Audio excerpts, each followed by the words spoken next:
예루살렘에서 40년간 금식 기도를 이어온 랍비 엘리야후의 선포가 전 세계를 뒤흔들었습니다. 2026년 8월 한반도 38도 경계가 안개처럼 흩어질 것이고 세계 5대양의 자본이 한반도를 향해 휘몰아칠 것이다.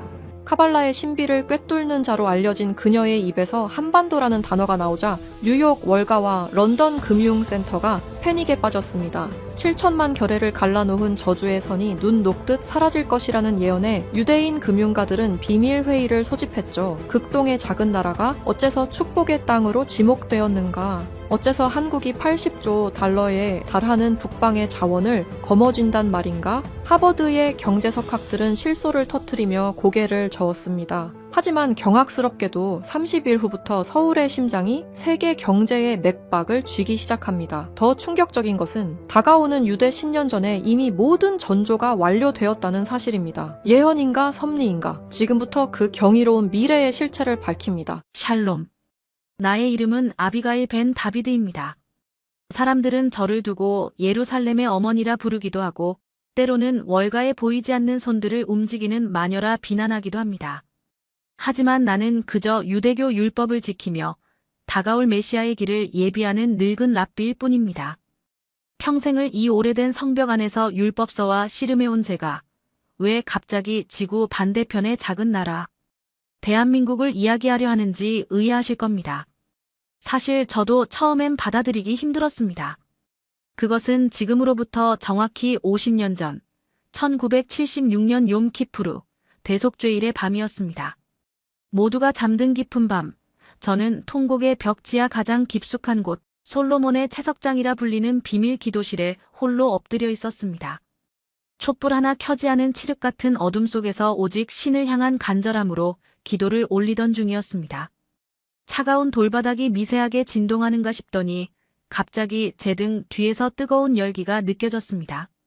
고개를 들자 낡은 성벽 틈새에서 강렬한 황금빛이 뿜어져 나오며 하나의 환영이 제 눈앞을 뒤덮었습니다. 그것은 꿈이 아니었습니다. 다윗의 별이 동쪽 하늘로 날아가더니 푸른 바다 건너 작은 반도 위에 멈추어 섰습니다. 그러자 그 땅에서 잠들어 있던 거대한 사자 한 마리가 깨어나 포효하는데 그 소리가 마치 심판관의 망치 소리처럼 제 심장을 때렸습니다. 저는 그 자리에서 온몸을 사시나무처럼 떨며 통곡했습니다. 그 사자는 바로 우리 유대 민족이 그토록 찾아 헤매던 잃어버린 형제, 단 지파의 형상이었기 때문입니다. 성경은 말합니다. 야곱의 5번째 아들 단은 백성을 심판하는 재판장이 될 것이라고요. 하지만 그들은 역사 속으로 홀연히 사라졌습니다. 서구의 학자들은 그들이 멸망했다고 했지만 저는 그날 밤 환상 속에서 보았습니다. 그들이 멸망한 것이 아니라 마지막 때를 위해 동방의 땅끝, 코리아에 숨겨져 있었음을 말입니다. 하나님이 가장 아끼는 무기를 가장 깊은 곳에 숨기듯 단의 후예들은 그 좁은 땅에서 5,000년이라는 긴 세월을 인내하며 단련되고 있었습니다. 저는 그날 이후 매일 밤 잠을 이룰 수 없었습니다. 동방의 형제들에게 이 사실을 알려야 한다는 사명감이 90년 묵은 제 뼈마디를 쑤시게 했습니다. 이제 때가 찼다. 닫혀있던 하늘의 문이 열리고 있다. 제 쉰 목소리는 예루살렘의 밤 공기에 흩어졌지만 제 눈앞의 비전은 날이 갈수록 선명해졌습니다. 그리고 마침내 저는 한국의 운명이 뒤집히는 결정적인 순간을 보게 되었습니다. 바로 지금입니다. 하늘이 제게 보여준 것은 단순히 한국이 돈을 많이 벌어 부자가 된다는 차원이 아니었습니다. 그것은 고난의 끝과 영광의 시작이라는 거대한 영적 질서의 재편이었습니다. 한국인 여러분, 당신들은 지난 70년 아니 수천 년 동안 전 세계에서 가장 치열하게 그리고 가장 억척스럽게 살아오지 않았습니까? 강대국들의 침략에 짓밟히고 전쟁의 폐허 속에서 피눈물을 흘리며 버텨온 그 지독한 세월들. 그 고통은 결코 헛된 것이 아니었습니다. 우리 유대교의 신비주의 카발라에는 티쿤 올람이라는 개념이 있습니다. 세상을 고친다는 뜻이죠. 깨어진 그릇을 다시 붙여 더 단단하게 만들 듯 신은 한국이라는 그릇을 쓰시기 위해 그토록 혹독한 시련의 불길 속에 여러분을 던져 넣으셨던 것입니다. 저는 이 진리를 전하기 위해 50년의 침묵을 깼습니다. 지금 이 시기는 한국인들에게 단순한 숫자가 아닙니다. 그것은 억눌렸던 단 지파의 영성이 폭발하여 세계를 심판하고 치유하는 권능을 회복하는 희년입니다. 사람들은 지금 한국 경제가 어렵다, 인구 절벽으로 나라가 소멸한다고 한숨을 내쉬지만 제 늙은 눈에는 그것이 거대한 축복을 담기 위해 묵은 찌꺼기를 태워버리는 정화의 과정으로 보입니다. 껍질이 깨져야 병아리가 나오듯 낡은 시스템이 붕괴해야 새로운 황금의 시대가 열리는 법이니까요. 하지만 낯빛이여, 어떻게 그 작은 나라가 자원 한 방울 나지 않는 그 땅이 세계를 주도한단 말입니까? 제 제자가 의심 가득한 눈으로 물었을 때 저는 조용히 제 서재에 있는 낡은 지도를 펼쳤습니다. 그리고 동쪽 끝을 가리켰습니다. 그곳엔 이미 별들의 기운이 모여들고 있었습니다. 유대 자본이 가장 민감하게 반응하는 곳, 바로 기술의 성소입니다. 최근 들려오는 소식들을 보면 제 예언이 현실로 다가오고 있음을 느낍니다. 한국의 반도체 기술이 세계를 지배하고 있다는 뉴스를 보셨습니까? 사람들은 그것을 4차 산업의 쌀이라고 부르지만 제가 보기에 그것은 현대판 우림과 둠밈입니다. 고대 제사장들이 신의 뜻을 물을 때 사용했던 판결의 도구처럼 이제 전 세계의 모든 정보와 판단이 한국이 만든 칩을 통하지 않고서는 이루어질 수 없게 된 것입니다. 또한 인공지능 분야에서 한국이 보여주는 창의성은 유대인의 지혜인 탈무드를 넘어서는 직관을 담고 있습니다. 이것은 단순한 기술이 아닙니다. 미래의 패권을 쥘 수 있는 열쇠를 한국이 쥐고 있는 것입니다. 하지만 빛이 강하면 그림자도 짙은 법입니다. 국가적으로는 최고의 기운이 들어오고 있지만 정작 그 땅에 사는 개인들의 삶은 여전히 광야를 헤매는 듯합니다. 텔아비브의 뉴스에서도 한국 자영업자들의 비명과 청년들의 절망을 보도하더군요. 치솟는 물가, 감당할 수 없는 집값, 서로를 헐뜯는 정치적 분열. 예루살렘에서 기도하는 제 귀에도 한국 서민들의 한숨 소리가 들리는 듯합니다. 저는 압니다. 이것은 산모가 아이를 낳기 직전에 겪는 산고입니다. 거대한 운명이 태어나기 전 땅이 비명을 지르며 몸부림치는 것입니다. 머지않은 시간이 가까워질수록 이 진통은 더욱 극심해질 것입니다. 특히 믿었던 동맹국들의 배신과 내부의 혼란은 많은 사람을 공포로 몰아넣겠지요. 하지만 기억하십시오. 야훼는 결코 당신들을 버리지 않았습니다. 이 폭풍우는 오직 준비된 자들에게만 홍해를 가르는 기적을 보여주기 위한 하늘의 시험입니다. 그러던 중 저는 도저히 외면할 수 없는 결정적인 환영을 목격했습니다. 최근 안식일 예배를 드리던 중이었습니다.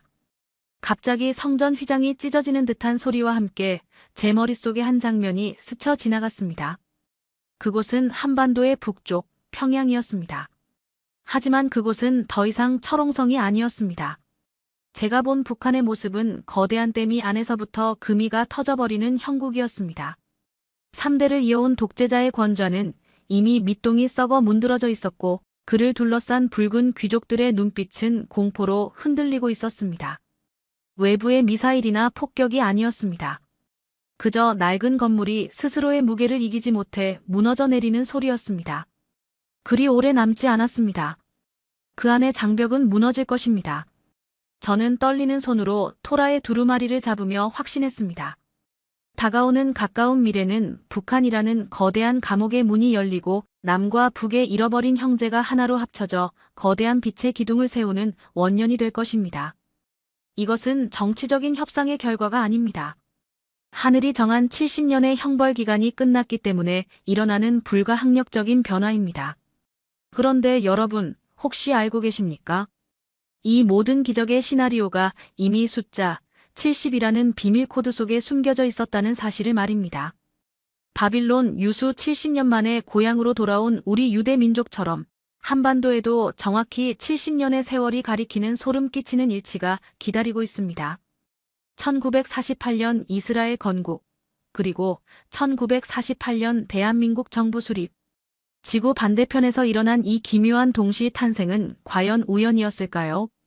다음 이야기에서 저는 1948년의 기적과 제가 젊은 시절 경주에서 직접 목격했던 황금 보검의 비밀, 그리고 그 속에 숨겨져 있던 다윗의 별에 대해 이야기하려 합니다.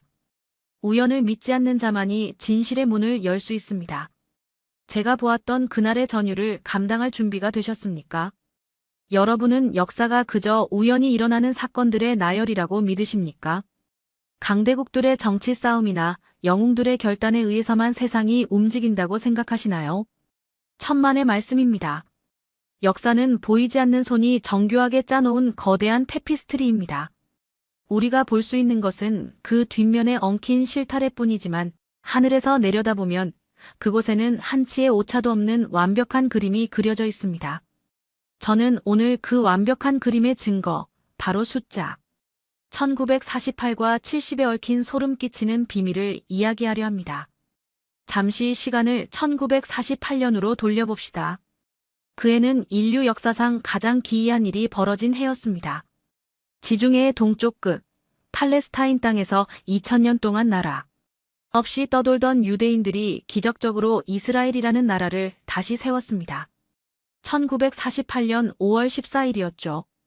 그런데 놀랍게도 불과 석 달 뒤 유라시아 대륙의 동쪽 끝 한반도에서도 똑같은 기적이 일어났습니다. 35년의 식민 지배를 끝내고 대한민국이라는 정부가 수립된 것입니다.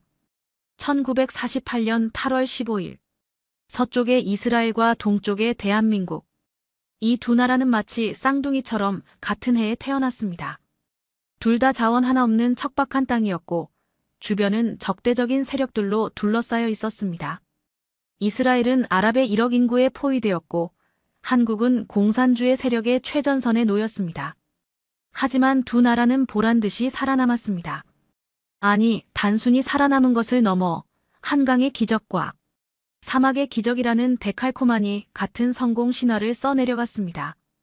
이것이 과연 우연일까요? 전 세계 200개가 넘는 나라 중 유독 이 두 나라만이 1948년에 태어나 20세기의 가장 드라마틱한 성장을 이룬 것은 그들이 한 핏줄, 즉 잃어버린 형제라는 가장 강력한 증거가 아닐까요? 하지만 더 중요한 비밀은 숫자 70에 있습니다. 우리 유대교의 예언서 다니엘서에는 71회라는 말이 나옵니다. 바빌론의 포로로 잡혀간 유대인들이 70년 만에 예루살렘으로 돌아오리라는 예언이었죠. 그리고 역사는 정확히 그 예언대로 이루어졌습니다. 신은 죄를 지은 백성을 징계하시되 그 기간을 70년으로 한정하신 것입니다. 그것은 인간의 수명이자 한 세대가 죄값을 치르고 정화되는 데 필요한 시간이었습니다. 자, 이제 한반도를 보십시오. 1953년 휴전협정이 체결되면서 남과 북은 철조망으로 갈라졌습니다.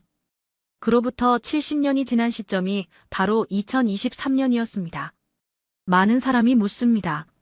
라비어, 2023년은 이미 지났는데 왜 통일이 되지 않았습니까? 어리석은 질문입니다. 예언의 성취는 기계적인 날짜 계산이 아닙니다. 70년의 형벌이 끝나면 그 후에는 희년을 선포하고 준비하는 기간이 필요합니다. 바빌론에서 돌아온 유대인들이 성전을 재건하기까지 3년의 혼란기가 있었듯 지금 대한민국이 겪고 있는 이 몇 년이 바로 그 해산의 고통 기간입니다. 지금 여러분이 겪고 있는 극심한 정치적 대립, 경제적 위기, 의사들의 파업과 사회적 갈등. 이 모든 것이 우연히 터진 악재가 아닙니다.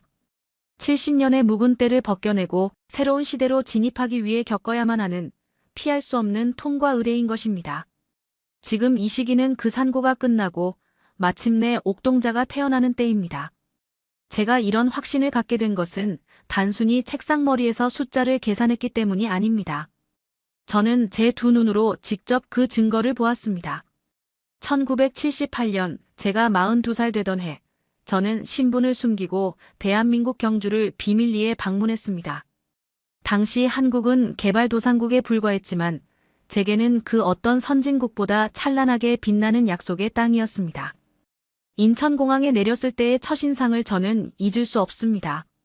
공항 직원들의 눈빛에서 저는 이상한 기시감을 느꼈습니다. 그것은 텔아비브 공항에서 보았던 우리 유대인들의 눈빛과 너무나 닮아 있었습니다. 식민 지배와 전쟁을 겪고도 꺾이지 않은 자존심, 가난하지만 언젠가 반드시 일어서겠다는 불굴의 의지. 그 눈빛을 보는 순간 저는 확신했습니다. 내가 제대로 찾아왔구나. 서울에서 경주까지 가는 길은 험난했습니다. 지금처럼 KTX가 있던 시절이 아니었으니까요.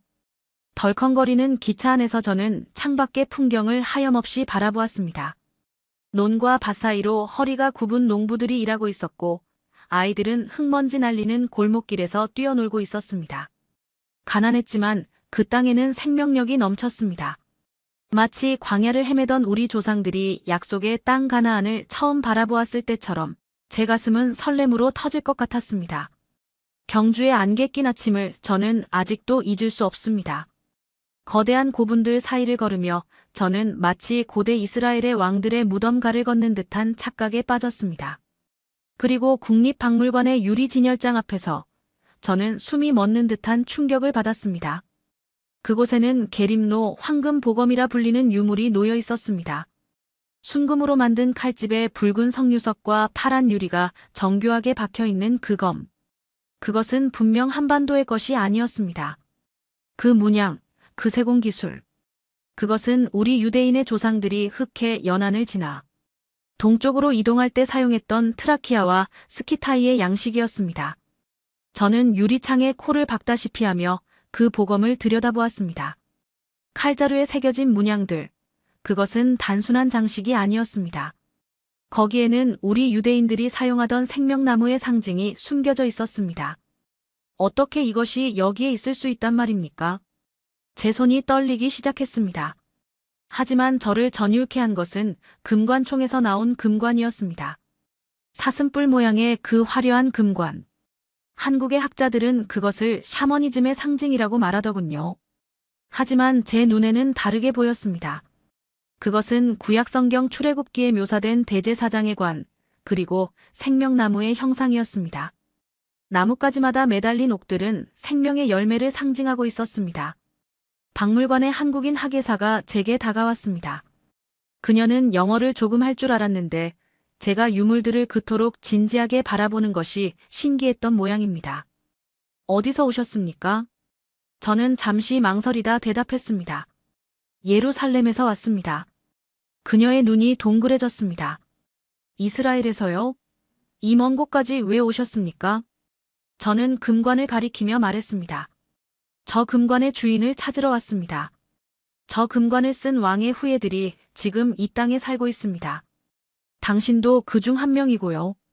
그녀는 어리둥절한 표정을 지었지만 저는 그녀의 눈동자 깊은 곳에서 무언가가 반짝이는 것을 보았습니다. 아마도 그녀의 영혼 깊은 곳에 잠들어 있던 조상의 기억이 희미하게 깨어났는지도 모릅니다. 그리고 천마총에서 나온 유리잔들. 그 짙은 푸른색의 유리병은 로마시대 유대인들이 사용하던 것과 성분까지 똑같았습니다. 실크로드를 통해 수입된 것이라고요? 아닙니다. 그것은 수입품이 아니라 단 지파가 동방으로 이동하며 목숨처럼 품고 온 갑오였습니다. 그들은 자신들의 정체성을 잊지 않기 위해 고향의 흙과 기술을 그 머나먼 땅까지 가져왔던 것입니다. 박물관을 나온 후 저는 불국사로 향했습니다. 토암산 기슭에 자리 잡은 그 천년 고찰에 들어섰을 때 저는 또 한 번 전율했습니다. 청운교와 백운교, 그 돌계단을 올라가며 저는 야곱이 꿈에서 보았던 하늘 사다리를 떠올렸습니다. 천상과 지상을 잇는 그 신비로운 계단. 한국인들은 이것을 불교 사찰이라 부르지만 제 눈에는 솔로몬 성전의 동방 버전으로 보였습니다. 석굴암에 들어갔을 때 저는 그 자리에서 한참을 움직일 수 없었습니다. 돔 형태의 천장 아래 앉아있는 거대한 석불. 그 온화한 미소를 바라보며 저는 이상하게도 예루살렘 성전의 지성소를 떠올렸습니다. 신의 임재가 느껴지는 거룩한 공간. 종교는 달랐지만 그 영적인 깊이는 우리 유대교의 성소와 다를 바 없었습니다. 저는 석굴암 앞에서 기도를 올렸습니다. 유대교의 기도를요. 옆에 있던 한국인 관광객들이 이상한 눈으로 쳐다보았지만 저는 개의치 않았습니다. 이곳에서 기도하는 것이 조금도 이상하지 않았습니다. 마치 고향에 돌아온 것 같았으니까요. 경주에서의 마지막 밤, 저는 시골 마을의 작은 민박집에 묵었습니다. 주인 할머니는 저를 보자마자 방으로 들어오라며 손짓했습니다.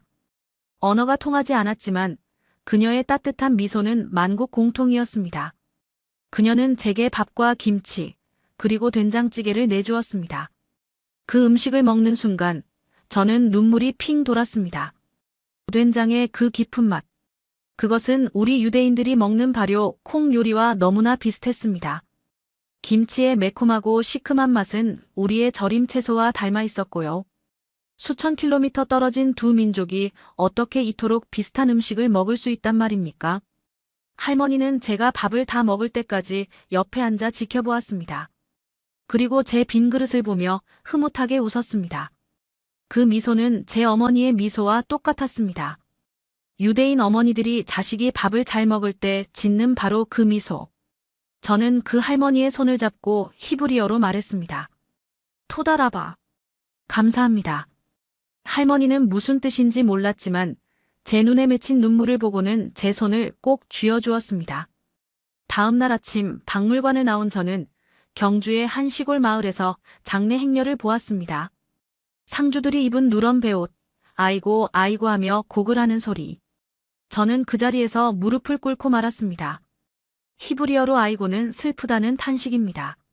그리고 그들이 입은 베옷은 우리 유대인들이 회개하거나 슬퍼할 때 입는 굵은 베옷과 너무나 똑같았습니다. 장례 행렬의 맨 앞에는 상여가 있었고 그 뒤를 흰옷 입은 사람들이 따르고 있었습니다.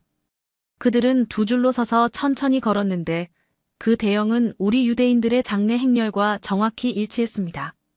상주가 맨 앞에 서고 가까운 친척부터 먼 친척 순으로 뒤를 따르는 그 순서까지도 저는 길가에 서서 그 행렬이 지나가는 것을 지켜보았습니다. 한 노인이 제게 다가와 뭐라고 말했는데 아마도 같이 가시겠습니까? 라는 뜻이었던 것 같습니다. 저는 고개를 끄덕이고 행렬의 맨 뒤에 섰습니다. 이방인인 저를 아무도 막지 않았습니다. 마치 당연히 그래야 한다는 듯이. 무덤가에 도착했을 때 저는 또 한 번 충격을 받았습니다. 그들은 시신을 땅에 묻기 전에 관 위에 흙을 3번 뿌렸습니다. 이것은 우리 유대인들의 장례 의식과 똑같은 것이었습니다.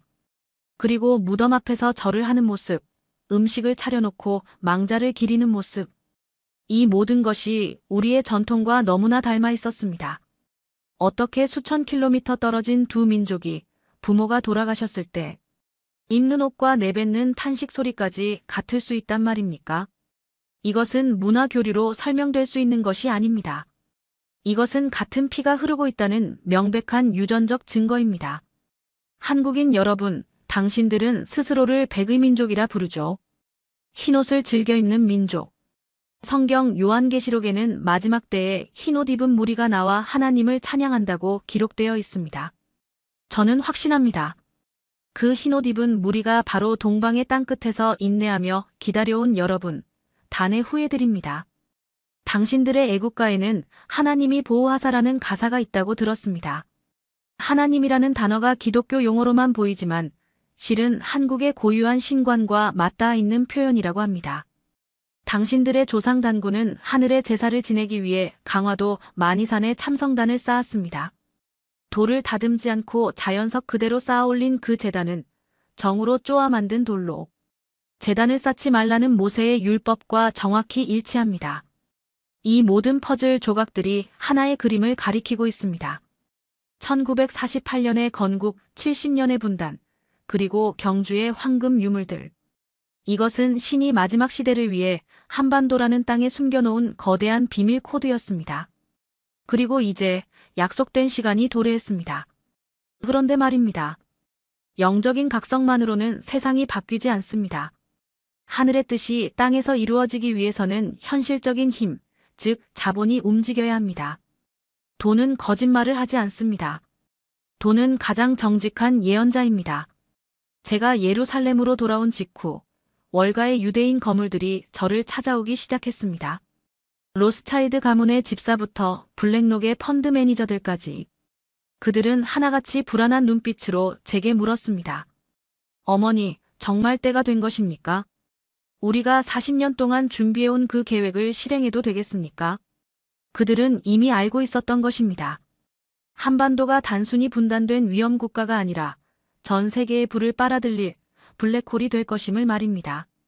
그리고 지금 이 순간 여러분이 모르는 사이에 거대한 돈의 강물이 중국과 일본을 빠져나와 한국의 통장을 향해 흐르고 있습니다. 다음 장에서 저는 소름 끼치는 월가의 엑소더스, 그리고 유대자본이 비밀리에 조성한 JK 펀드의 실체에 대해 폭로하려 합니다. 왜 세계 최고의 부자들은 전쟁의 위기가 감도는 한국 땅에 천문학적인 돈을 묻으려 하는 것일까요?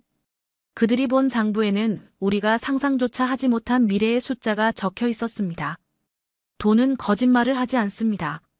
정치인은 표를 얻기 위해 웃음을 팔고 기업가는 물건을 팔기 위해 과장을 섞지만 자본은 오직 생존 본능으로만 움직입니다. 피냄새를 맡은 상어가 가장 먼저 헤엄치듯 돈 냄새를 맡은 자본은 가장 먼저 국경을 넘습니다. 여러분이 뉴스에서 전쟁 위기설을 듣고 공포에 떨 때 월가의 탐욕스러운 포식자들은 이미 그 위기 뒤에 숨겨진 황금 광맥을 향해 소리 없이 이동하고 있습니다. 저는 오늘 최근 뉴욕 맨해튼의 가장 은밀한 펜트하우스에서 벌어진 일에 대해 제가 받은 보고를 폭로하려 합니다. 그곳에는 이름만 대면 알만한 유대계 금융의 거물들이 모여 있었습니다. 그들의 테이블 위에는 낡은 지도 한 장이 펼쳐져 있었죠. 그 지도는 중동도 우크라이나도 아니었습니다. 바로 한반도였습니다. 여러분은 엑소더스라는 말을 아십니까? 모세가 이스라엘 백성을 이끌고 이집트를 탈출한 대서사시를 뜻합니다. 그런데 지금 현재의 금융시장에서 제2의 엑소더스가 벌어지고 있습니다. 바로 차이나 엑소더스와 저펜 엑소더스입니다. 지난 30년간 세계의 공장이었던 중국은 이제 늙어가고 있습니다. 시진핑의 철권 통치 아래 자본은 자유를 잃었고 부동산 거품은 터지기 직전의 풍선처럼 위태롭습니다. 일본은 어떻습니까? 잃어버린 30년을 넘어 이제는 회복 불가능한 노쇠한 제국이 되어버렸습니다. 마이너스 금리로 겨우 연명하던 그들의 심장은 이미 멈춘 지 오래입니다. 그렇다면 갈 곳 잃은 이 천문학적인 돈들은 어디로 가야 합니까? 갈 곳은 단 하나뿐입니다. 유라시아 대륙의 동쪽 끝, 아직 긁지 않은 복권이 남아있는 유일한 땅. 바로 대한민국입니다. 사람들은 비웃을지 모릅니다. 라비어, 한국은 인구 절벽으로 소멸해가는 나라입니다. 출산율 0.6명대의 나라에 누가 투자를 한단 말입니까? 그것은 여러분이 겉모습만 보고 속살을 보지 못하기 때문입니다. 유대인 투자의 귀재들은 현재의 인구가 아니라 미래의 결합을 봅니다.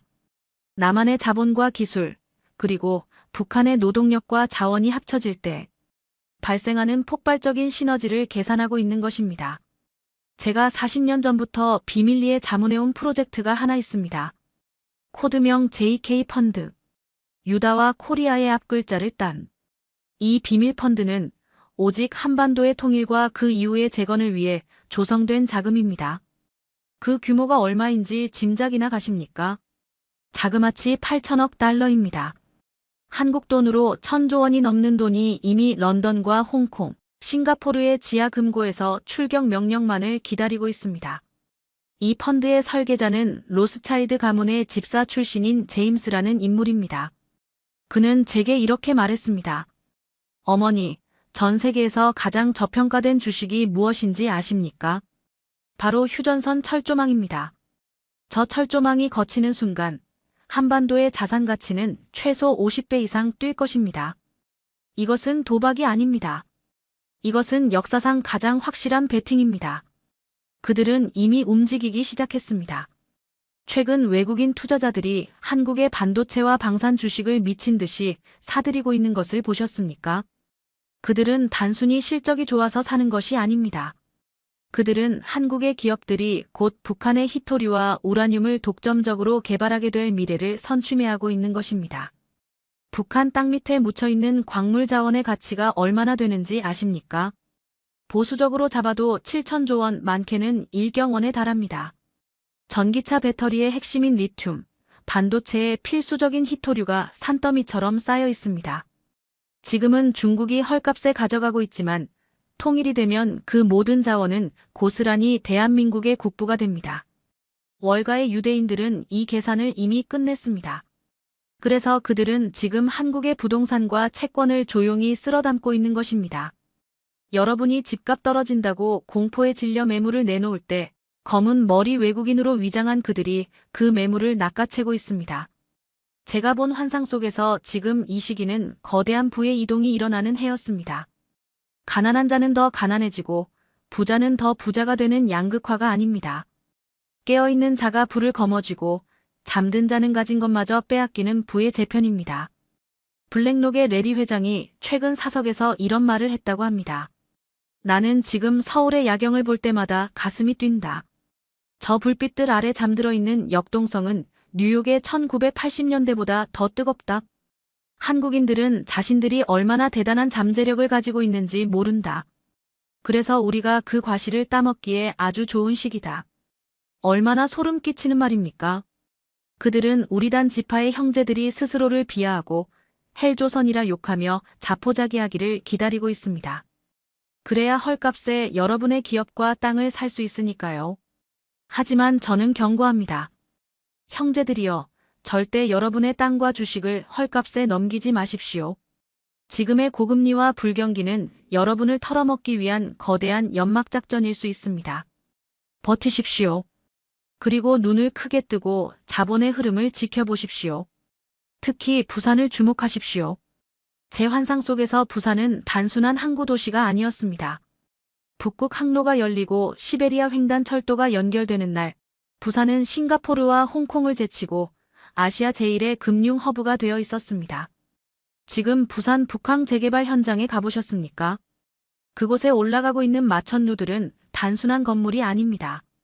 유대자본이 동북아시아를 지배하기 위해 꽂아놓은 깃발들입니다. 또한 새만금과 평택을 보십시오.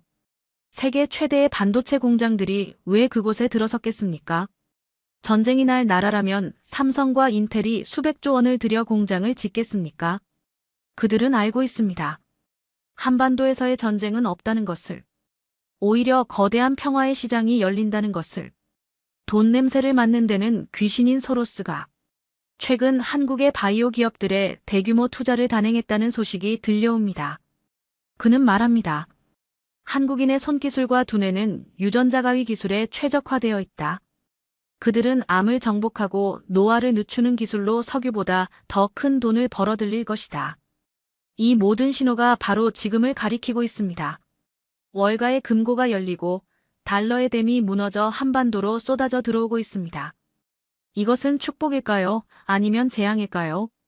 준비된 자에게는 벼락부자가 될 기회이지만 준비되지 않은 자에게는 거대 자본의 노예로 전락하는 위기가 될 것입니다. 그런데 말입니다. 세상에 공짜 점심은 없습니다. 이 거대한 자본의 이동을 가장 두려워하는 세력들이 있습니다. 그들은 한반도가 통일되어 유라시아의 맹주가 되는 것을 결코 원하지 않습니다. 그들은 어떻게든 이 흐름을 막기 위해 마지막 발악을 준비하고 있습니다. 제 낡은 수정구슬 속에는 검은 그림자들이 한반도를 포위하고 있는 모습이 보입니다. 베이징의 중나나이, 도쿄의 나가타초, 그리고 심지어 워싱턴의 일부 세력까지. 그들은 한국이 너무 커지는 것을 경계하며 은밀하게 칼을 갈고 있습니다. 돈이 몰리는 곳에는 반드시 피냄새가 진동하게 마련입니다. 다음 장에서 저는 우리를 둘러싼 적들의 실체와 그들이 준비한 치명적인 덫에 대해 이야기하려 합니다. 봄이 온다고 방심하지 마십시오. 겨울잠에서 깬 독사들이 가장 먼저 움직이는 법이니까요. 사방에 적들이 칼을 갈고 있습니다. 하지만 두려워하지 마십시오. 가장 어두운 그림자는 가장 밝은 빛 아래 생기는 법이니까요. 지금부터 정신을 바짝 차리십시오. 진짜 싸움은 이제부터입니다. 봄이 오면 모든 것이 따뜻해질까요? 아닙니다. 겨울잠에서 깬 뱀은 가장 독이 바짝 올라있는 법입니다. 다가올 봄은 향기로운 꽃내음이 아니라 비릿한 피냄새와 함께 찾아올 수도 있습니다. 제가 본 예언의 거울 속에는 지금 대한민국이 처한 상황이 마치 벼랑 끝에 선 어린아이와 같습니다. 가장 먼저 닥칠 시련은 경제의 혹한입니다. 월가의 자본이 한국으로 몰려든다고 해서 당장 여러분의 지갑이 두둑해지는 것은 아닙니다. 오히려 정반대입니다. 거대 자본은 낡은 건물을 허물고 새 건물을 짓기 위해 먼저 땅을 갈아엎습니다. 지금 한국의 자영업이 무너지고 부동산이 휘청거리는 것은 바로 그 기초공사의 진동입니다. 제 귀에는 매일 밤 한국 소상공인들의 비명이 들려옵니다. 금리는 오르고 손님은 끊겼다. 더 이상 버틸 힘이 없다. 이것은 단순한 불경기가 아닙니다.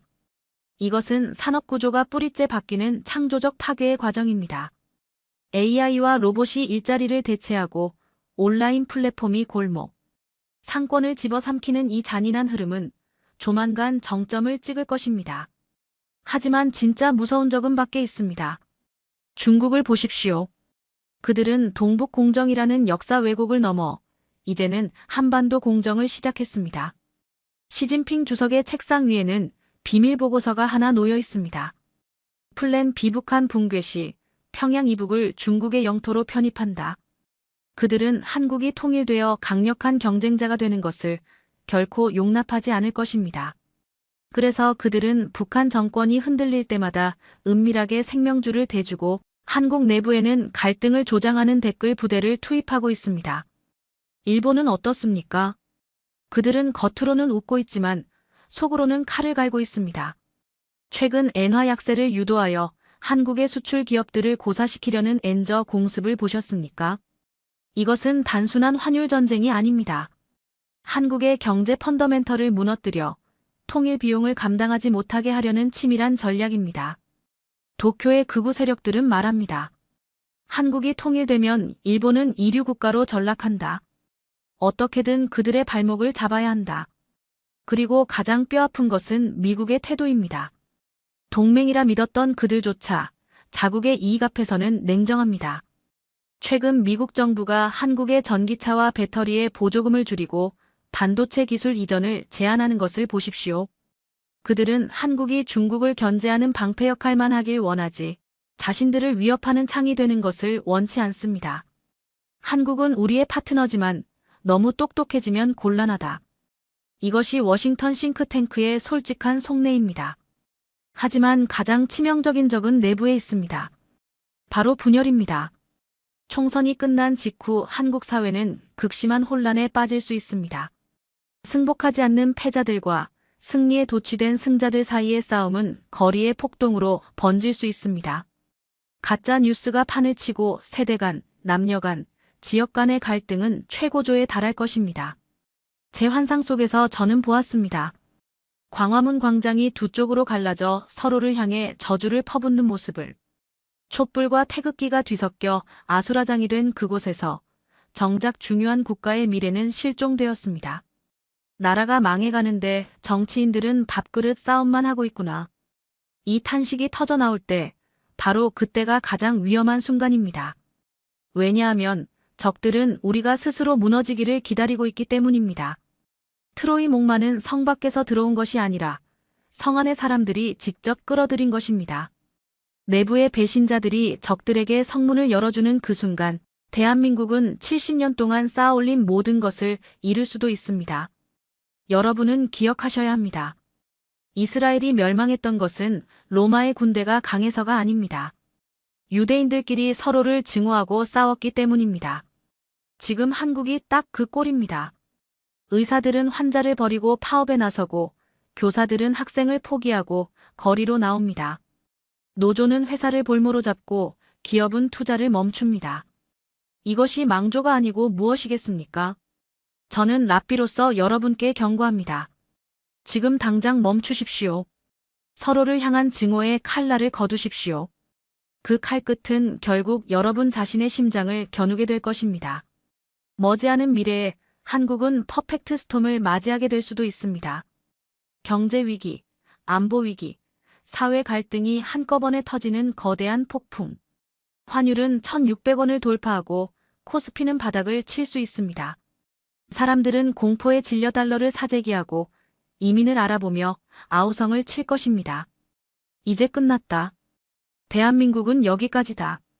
많은 사람이 그렇게 말하며 절망할 수 있습니다. 하지만 형제들이여, 이것은 끝이 아닙니다. 이것은 산모의 비명입니다.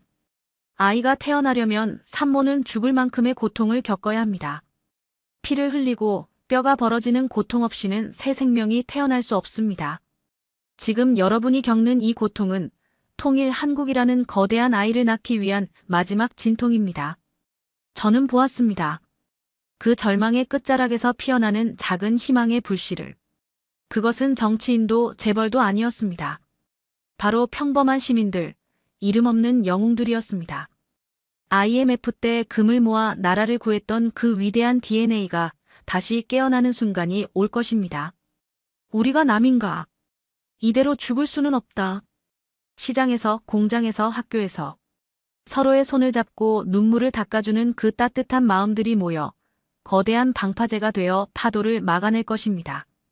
그리고 가장 짙은 어둠이 깔린 그 밤, 북쪽 하늘에서 붉은 섬광이 번쩍일 것입니다.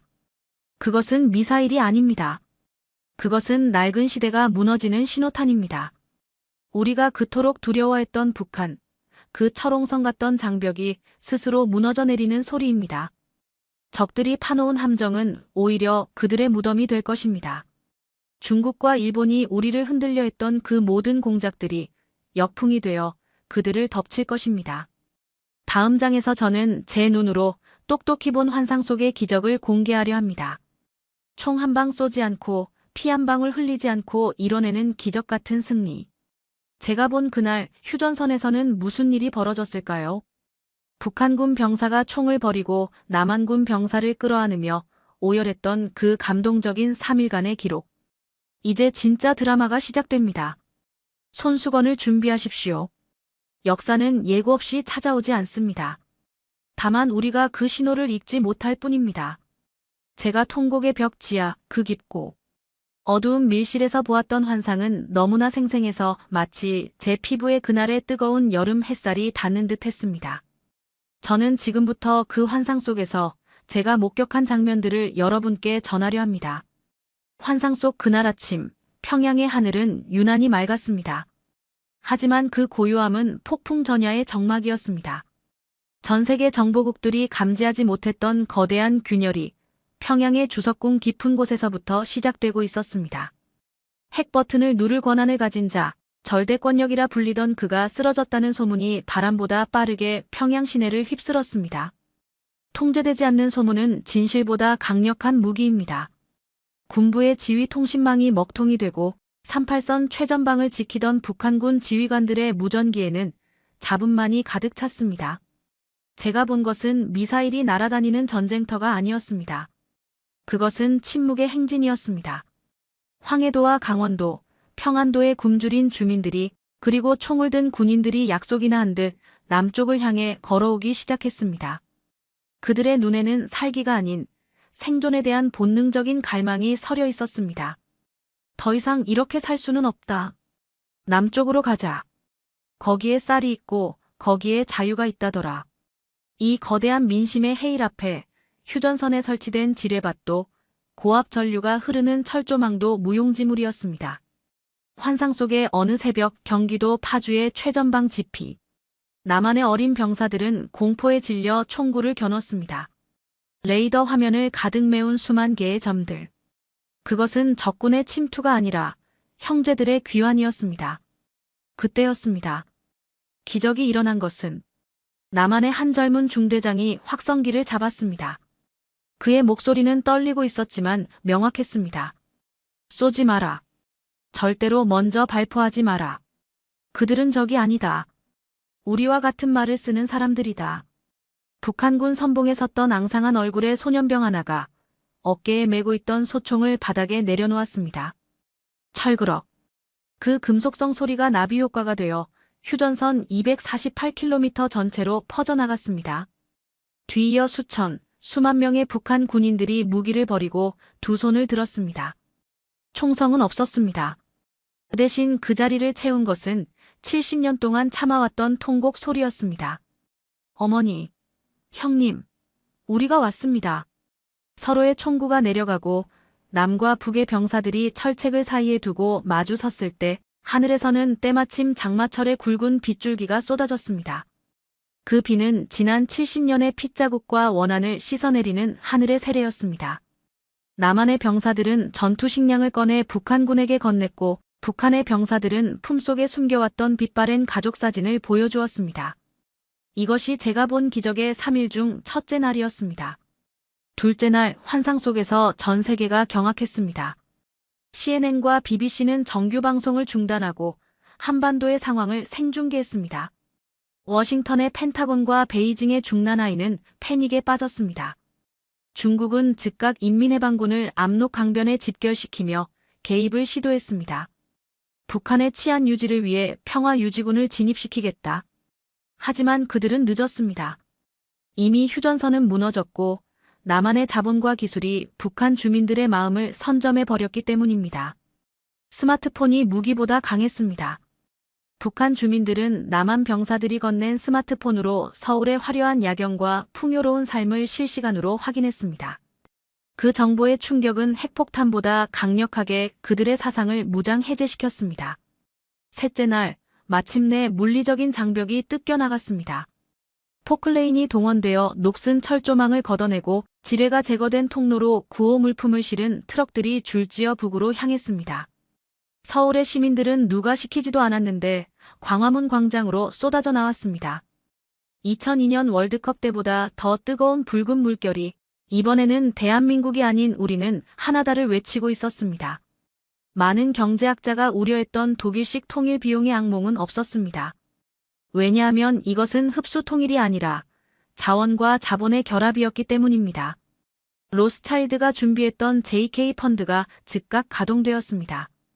북한의 노동력은 남한의 중소기업들이 겪던 구인난을 단숨에 해결했고 개성공단은 하루 만에 24시간 풀가동 체제로 전환되었습니다.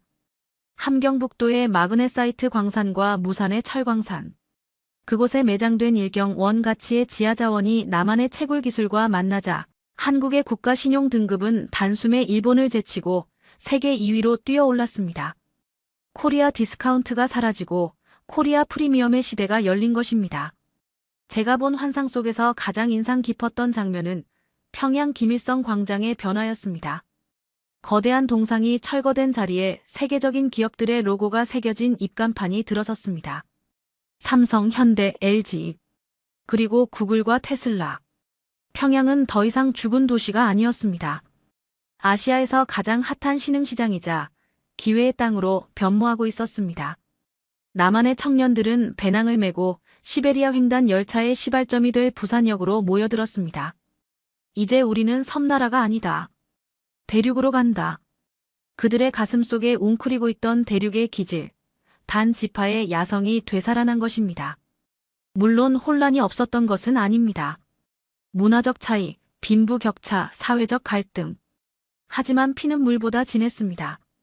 70년을 헤어져 살았지만 밥상머리에서 숟가락을 놓는 위치가 같고 어른을 보면 고개를 숙이는 예절이 같은 민족. 그 동질감은 그 어떤 인연보다 강력한 접착제였습니다.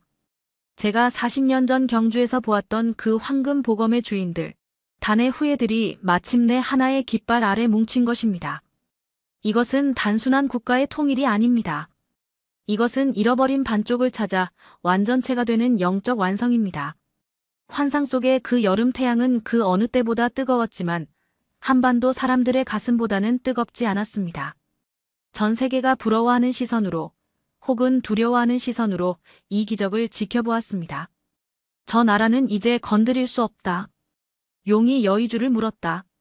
하지만 여러분, 이 모든 축복이 거저 주어지는 것은 아닙니다. 앞서 말씀드렸던 그 혹독한 시련을 견뎌낸 자들만이 이 영광을 누릴 자격이 있습니다.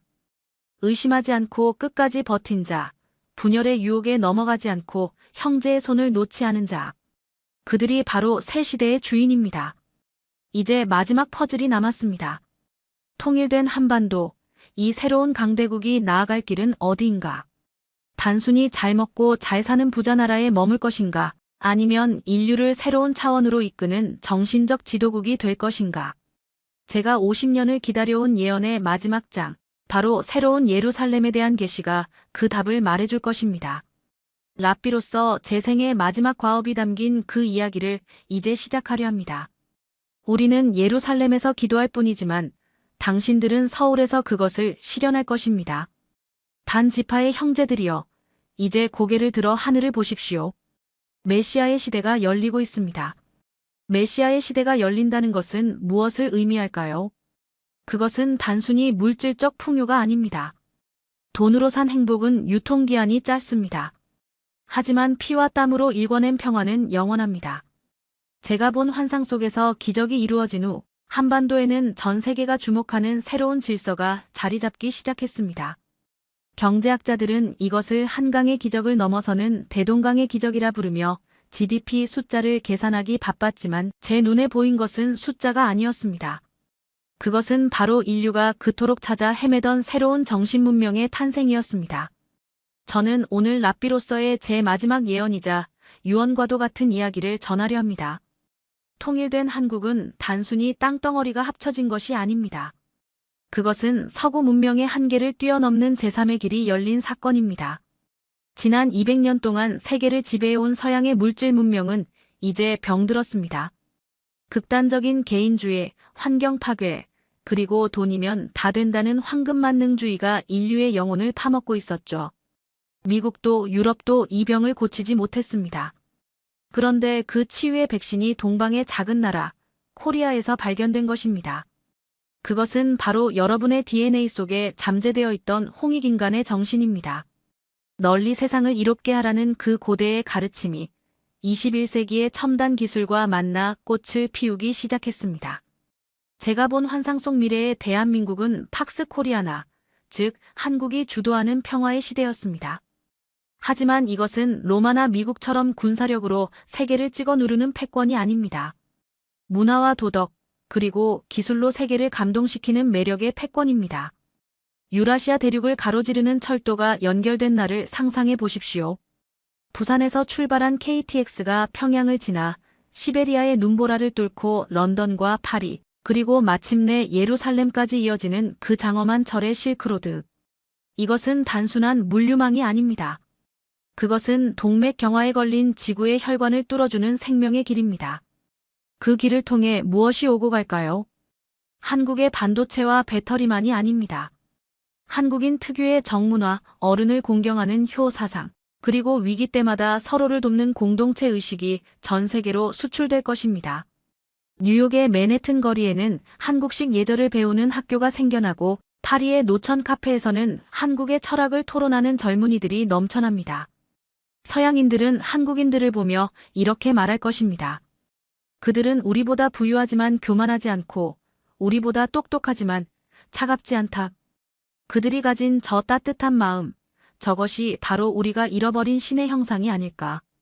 이것이 바로 제가 50년 전 환상 속에서 보았던 새로운 예루살렘의 모습입니다. 성경에 나오는 새 예루살렘은 하늘에서 내려오는 거룩한 성입니다. 하지만 그것은 특정 장소가 아니라 하나님의 뜻이 온전히 실현되는 상태를 의미하기도 합니다. 예루살렘이 기도의 집이라면 서울은 그 기도가 이루어지는 실천의 땅이 될 것입니다. 이제 유대 민족과 한민족, 이 오래된 두 형제의 결합에 대해 이야기할 때가 되었습니다. 에스겔서 37장에는 두 막대기가 하나가 되는 예언이 나옵니다. 유다의 막대기와 에브라임의 막대기가 합쳐져 한 민족을 이룬다는 말씀이죠. 저는 그 에브라임의 막대기가 바로 잃어버린 단 지파, 대한민국이라고 확신합니다. 유대인은 머리입니다. 우리는 금융과 전략, 그리고 율법에 능통합니다. 반면 한국인은 가슴이자 손발입니다. 여러분은 영성과 직관, 그리고 무엇이든 만들어내는 제조 능력에 탁월합니다. 머리와 가슴이 따로 놀면 불구가 되지만 이 둘이 합쳐지면 천하무적의 완전체가 됩니다. 지금 월가의 유대 자본이 한국에 투자하는 것은 단순한 수익 때문이 아닙니다. 우리는 본능적으로 알고 있습니다. 우리의 자본이 여러분의 기술과 만날 때, 그리고 우리의 지혜가 여러분의 영성과 만날 때 비로소 인류를 구원할 수 있는 거대한 에너지가 폭발한다는 것을 말입니다. 그 증거가 바로 한국이 주도할 에너지 혁명입니다. 제 환상 속에서 통일 한국의 북부 산악지대에서는 세계 최초의 상용 핵융합 발전소가 가동되기 시작했습니다. 인공태양이라 불리는 이 무한 청정 에너지는 석유를 둘러싼 인류의 전쟁을 영원히 끝내버릴 것입니다. 한국이 만든 빛이 전 세계의 어둠을 몰아낼 것입니다. 또한 한국의 바이오 기술은 유대 자본의 지원을 받아 암과 치매를 정복하는 신약을 개발해낼 것입니다. 이 약은 특허를 내어 돈을 버는 수단이 아니라 가난한 나라들에 저렴하게 공급되는 생명수가 될 것입니다. 이것이 바로 홍익인간이자 티쿤 올람의 완성입니다. 제가 언젠가 늙은 몸을 이끌고 텔아비브 공항에서 서울행 비행기에 오를 날이 오기를 소망합니다. 저는 죽기 전에 제 눈으로 보고 싶습니다. 잃어버린 형제단이 깨어나 형인 유다를 얼싸안고 우는 그 감동적인 해오를 말입니다. 제 환상 속에서 서울에 도착했을 때 저는 광화문 광장에서 묘한 기시감을 느꼈습니다. 그곳에 모인 수많은 젊은이의 눈빛. 그 눈동자 속에는 3000년 전 광야를 행진하던 우리 조상들의 야성이 살아 숨쉬고 있었습니다. 하지만 그들은 더 이상 고난받는 민족이 아니었습니다. 그들은 세상을 리드하는 당당한 주인, 호모 코레아니쿠스였습니다. 저는 한 젊은이의 손을 잡고 물었습니다. 자네는 자네가 누구인지 아는가? 그 청년은 환하게 웃으며 대답했습니다. 네, 우리는 기적을 만드는 사람들입니다. 그 순간 제 눈에서 하염없이 눈물이 쏟아졌습니다. 50년 전 통곡의 벽. 지하에서 들었던 그 음성 형제를 찾으라던 그 명령이 비로소 완성되었음을 깨달았기 때문입니다. 형제들이여, 이제 두려워하지 마십시오. 주변 강대국들의 눈치를 보던 시대는 끝나고 있습니다. 중국도 일본도 심지어 미국조차도 이제는 한국의 도덕적 리더십을 인정하고 따르게 될 것입니다. 힘으로 굴복시키는 것이 아니라 존경심으로 고개를 숙이게 만드는 힘. 그것이 바로 단 지파가 가진 진짜 권능, 심판과 구원의 힘입니다. 새로운 시대의 달력에는 전쟁이라는 단어가 사라질 것입니다. 대신 그 자리에는 상생과 공영이라는 단어가 새겨질 것입니다. 그리고 그 맨 앞장에 대한민국이라는 이름이 금빛으로 빛나고 있을 것입니다. 저 아비가일 벤 다비드는 언젠가 예루살렘으로 돌아갈 것입니다. 제 육신은 늙어 흙으로 돌아가겠지만 제 영혼은 영원히 동방의 형제들 곁에 머물 것입니다. 우리는 서쪽 끝 예루살렘에서 기도할 것이나 여러분은 동쪽 끝 서울에서 그 기도를 완성해 주십시오. 단 지파의 후예들이여, 잠에서 깨어나십시오. 그리고 빛을 발하십시오. 여러분이 바로 이 어두운 세상의 마지막 등불이자 희망입니다. 샬롬, 그리고 감사합니다. 나의 위대한 형제 코리아여. 지금까지 사연 어떻게 들으셨나요? 1948년, 지구 반대편에서 동시에 태어난 두 나라, 70년의 시련, 그리고 일경원의 지하자원이 잠든 땅. 로스차일드 가문의 한 집사는 이렇게 말했습니다. 전 세계에서 가장 저평가된 자산은 휴전선 철조망이다. 저것이 걷히는 순간 한반도의 가치는 50배 이상 뛸 것이다. 아무도 믿어주지 않았습니다. 자원 한 방울 나지 않는 땅, 강대국에 둘러싸인 작은 반도. 하지만 그 땅의 사람들은 묵묵히 반도체를 깎고 조용히 세계를 연결했습니다. 그리고 마침내 월가의 금고가 열리기 시작했습니다. 가슴이 뜨거워졌다면 형제 두 글자만 남겨주십시오. 이 영상을 공유하는 것은 단순한 클릭이 아닙니다. 잠든 형제를 깨우는 일입니다. 우리는 기적을 만드는 사람들입니다. 만드는 사람들입니다. 만드는 사람들입니다. 만드는 사람들입니다. 만드는 사람들입니다. 만드는 사람들입니다. 만드는 사람